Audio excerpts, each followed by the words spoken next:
YouTube, it's Anne at Bella here, and today I'm finally doing my review of J.K. Rowling's The Causal Vacancy. This is the book that she wrote purely for pleasure, after the Harry Potter series had finished and before she started her Cormac Strike crime series. It's a controversial book.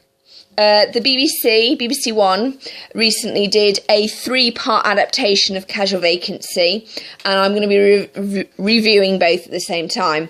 But first of all, I want to talk about some general Harry Potter themes. And you're thinking, she's crazy, she's supposed to be reviewing the Causal Vacancy. This is a controversial review. There are a lot of themes, Harry Potter-wise, that apply to Causal Vacancy. Causal Vacancy is set in a very small village called Padford. It could be anywhere. And it's very near to a place called Yarville, which, for anybody who knows J.K. Rowling's history, J.K. Rowling grew up in Yeovil, and that's in Somerset, for those of you that don't know. So Padford is this very white, rural area, and it's got a little moat around it, and it's all very quainty, and there's the church and everything. But in between Padford and Yarville is an estate on the fields called the Fields, weirdly enough. And it's basically to do with what should happen to this estate, who is responsible for it, and that's the main thrust of the book. It is also what J.K. Rowling calls her Red Book, and by that I mean it is a socialist book. J.K. Rowling is a known Labour Party donator. She gave the Labour Party £1 million when Gordon Brown was Prime Minister, and she recently supported the yes to Scotland staying within the Union of the United Kingdom, and she gave that campaign £1 million. I'm just repeating that here so you know about these things. Also within the Harry Potter series, Fabian Pewit is Molly Weasley's brother, and he had a pocket watch, and Harry ends up with Fabian Pewit's pocket watch. Now, the Labour Party have this think tank, this left thinking think tank, which is the Fabian Society. So that's a big clue of things. I'm going to read you the blurb. It's a big novel about a small town. When Barry Fairbrother dies in his early 40s, the town of Padford is left in shock. Padford is seemingly an English ideal, with cobbled market square and an ancient abbey. But what lies behind the pretty facade is the town at war. Rich at war with poor, teenagers at war with their parents, wives at war with their husbands, teachers at war with their pupils. Padford is not what it first seems. The empty seat left by Barry on the parish council soon becomes a catalyst for the biggest war the town has yet seen. Who will triumph in an election fraught with passion, duplicity, and unexpected revelations? A big novel about a small town. The Causal Vacancy is J.K. Rowling's first novel for adults. It is a work of a storyteller like no other. It's an incredible feat. Admittedly, some people complained about the swearing and the rape and the drug use and the smoking of pot and all of this, and teenagers using the F word. But to be absolutely honest, this is an adult book. But what is more remarkable about this book is this is actually a contemporary British novel. It is very like reading a Dickensian novel, but now. And that's the important thing. It's like Jane Austen was writing about the times that she lived in, and though we find her characters quaint and nice now, back in there she was actually doing social commentary on them and how she disagreed with the system. And it's very similar to Charles Dickens, and J.K. Rowling is doing the same here. It has got a whole host of characters that I'm not going to go into, particularly Fats Wall, who is very, very interesting. Fats Wall is basically, there's this theory that everybody has got sex and death, basically, within them. Death would be Lord Voldemort, and sex would be Fats Wall, and they're basically the same character, only Fats has gone the sex route of survival, and Voldemort's gone the death. And that's very interesting as well. The themes that both these books share are battles, words, class, which is a huge thing in the Harry Potter series. It's huge because these books are British. And I think sometimes we get away with that within the fandom because, yes, it's an international book, but there's a lot of stuff within them that if you are British, it resonates so strongly.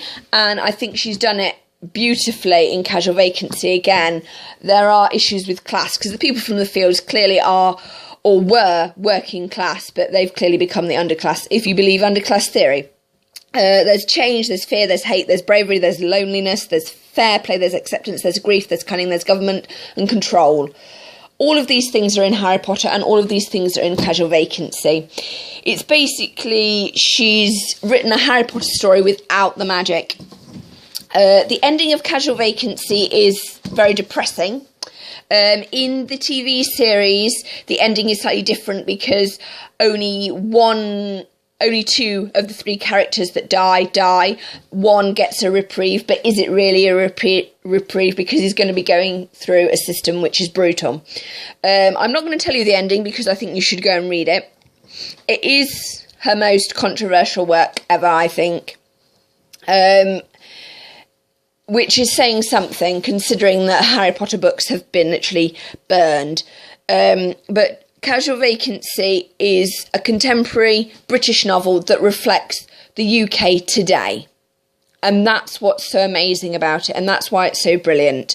You might not agree with it, you might disagree with it, there might be some characters in it you absolutely loathe, you might think that some of her characters are stereotypical caricatures of the middle class, but personally, I don't think we have got enough books now that are actually talking about what it is to be lower middle class, what it is to be upper class, what it is to be middle class, what it is to be working class, what it is to be benefit dependent. We haven't got enough of this commentary because we don't like to talk about it. We don't like to make fun of the fact that we know that middle class Marjorie is a secret alcoholic. This book is brilliant for doing that because I think it's reminding people that just because somebody happens to be from one particular class or another, that they don't have problems. Throughout this book, it has quotes from Local Council Administration, which is by Charles Arnold Baker, 7th edition. A causal vacancy is deemed to have occurred when a local councillor fails to make his declaration of acceptance of office within the proper time, or when his notice of resignation is received, or on the day of his death. Now, I'm a local councillor. I am for the Labour Party, and I got in because a councillor died, and basically I filled a causal vacancy, which is, yeah, you could make jokes and puns, but we're not going to. We're just going to move on. It is a really, really good book. If you are interested in local government, read it. Everybody, regardless of whether you're a Conservative, a Liberal Democrat, Green, UKIP, SNP, Plaid Cymru, Sinn Féin from Northern Ireland, how many other parties can we fit in? You should read it because it is contemporary. Admittedly, it is a tad sort of middle class, or sometimes I think she's writing how a middle class person would write about working class people. But at least somebody is writing about these issues. What is it like to be in a good enough situation where because within social services they triage everything, so it's only like the people who are sort of near death that they will go in and rescue. People who are sort of scraping by and coping and can manage, they will sort of support or they will offer a hand, but they won't save them because they can't, because there are other cases that need support. It's a brilliant book, and there are loads of other things that I could be saying about it, but to be absolutely honest, you need to read it. My favourite characters within this are, weirdly enough, Fatswall.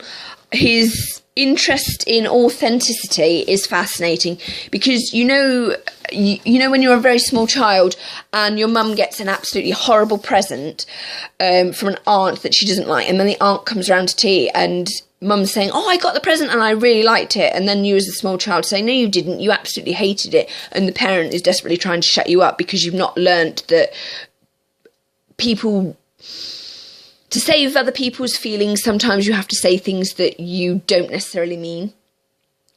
And that's a hard lesson to swallow. And it's very interesting because there's a fine line between white lying and saving people's feelings and out right lying. And it's very, very interesting book. I think everybody should actually read this. I know that when it came out, it got a lot of flack in America because people were shocked about it. And rightly so. I mean, a girl gets raped in it, a little boy drowns, and somebody gets tossed off in a library. I apologise for my language, but actually I'm not, because I'm describing what happens in a book. And there's a rather interesting, disturbing scene with the owner of a butcher's shop and his assistant, which I'm not going to describe. I'm moving on from the book now. I really, really enjoyed the book. The TV series was great because they actually changed the ethnicity of the social worker. They made her black, whereas in the book, I believe she was white, because in the book, there is only one family from a different ethnic minority, and they're a Sikh family. In the TV adaptation, they had the Sikh family and they had the social worker and her daughter were black, which I thought was really interesting because a lot of rural England is very white. You tend to only get a mixture of ethnicities in big cities like London, Liverpool, Manchester, places like that. Or often university towns also have a mix of international students because of the university. There's something that pulls all these people from different countries together. But in tiny little villages like Padford, it does tend to be very white. And I think that was brilliantly realised within this book to reflect that, because very often people from London and other cities sort of don't realise how white parts of the UK are, and they think that everywhere is multicultural and parts of the UK aren't. It hasn't gone everywhere yet. Some places are only just sort of picking up that ball and dealing with those issues, so they're like 30 years behind various other areas. And I think that's an interesting issue in itself, because it means that if the UK is still sort of developing and growing and accepting these things, then other places around the world are. And I think it's important that just because people know or have an awareness of multiculturalism on different religions or disability or any other issue that's out there, that not everybody does. And I think that's also important with not cutting them some slack, but allowing them time to adapt to it, and not sort of saying, how can you still be shocked about that? Well, they might be sort of 50 years old and this would be the first time that they've ever come across that. And it would be a shock to them, especially if it was something like LGTB. I'm not excusing it, but I think sometimes we're very quick to judge and say, oh, that's very old-fashioned, when really we've not considered, well, actually, is this person sort of over 50? Or have they never come across this? It's like when you go to a restaurant and you're first faced with like eating sushi, and if you've done it quite a lot and you're used to eating sushi, then that'll be totally normal. But if you're not used to eating sushi, it could be quite freaky and scary. I know some people might be offended by that, but I think we have to sort of consider what the changes within society and the place, and think about these things very carefully and not judge people and say, yeah, there's no need to make mean and nasty comments. Sometimes, as Dumbledore says himself, kindness is better, and to give people time. I really enjoyed the TV series. I enjoyed episode 1 and 2. I thought they were really well done. Episode 3 was interesting. It wasn't as depressing, and it kind of went a bit fairy tale-y for me. And it kind of lost its way. It wasn't as gritty as real as episode 1 and 2. And the writing was a little bit looser. But then again, they didn't want to have the three headstones together. But I did like the way the body went down the river and actually went to Sweet Love House. So that's the big house in it, because you've kind of got the Sweet Loves, they are the lords and lady of the manor. Then you've got like the middle class people in the butcher's shop, and then you've got the fields and other things. But what I found really interesting about this book was the fact that the sort of actual adults who were 31 plus to about 50 had very little control over their own lives. They were sort of dominated by the people who were sort of 60 plus, and they couldn't escape them. And at times, all the so-called younger adults wanted to get together and to sort out their issues, and in fact could have had the opportunity to do so, but then they kind of get overruled by what's gone before, or the elderly or the more senior residents turn up and things change. And I found that quite fascinating. I'm not saying that all elderly people are like that, because they're not. But I found that interesting with sort of levels. When you become an adult, your age starts to matter, and it's like, oh, so-and-so must be right because she's 50 and she's got more life experience, which is an interesting concept within itself. I think that she deals with a lot of these things. I really enjoyed watching the TV series. Episodes 1 and 2 were great. Episode 3 was a little bit weaker, but it was also interesting because there was one character who you didn't see very much from, and he was the wife of the doctor who ran the methadone clinic. Methadone is like a drug replacement thing for people who are like addicted to crack or heroin. They can go on the methadone and it can help them get clean. And her husband did surgeries, plastic surgeries, there we go, plastic surgeries, and he was seen as a very apathetic character, and then he did something that showed that he wasn't, and we're not quite sure whose effing fault everything is, but it's an interesting question. And also their daughter had she was present, but she wasn't as involved as she is in the book. But she still had her headphones, and she did say whose effing fault is it at the end. I found the Causal Vacancy challenging. Sometimes I think it's a bit too safe, but that's because the writer is a white middle-class woman who happens to be a billionaire.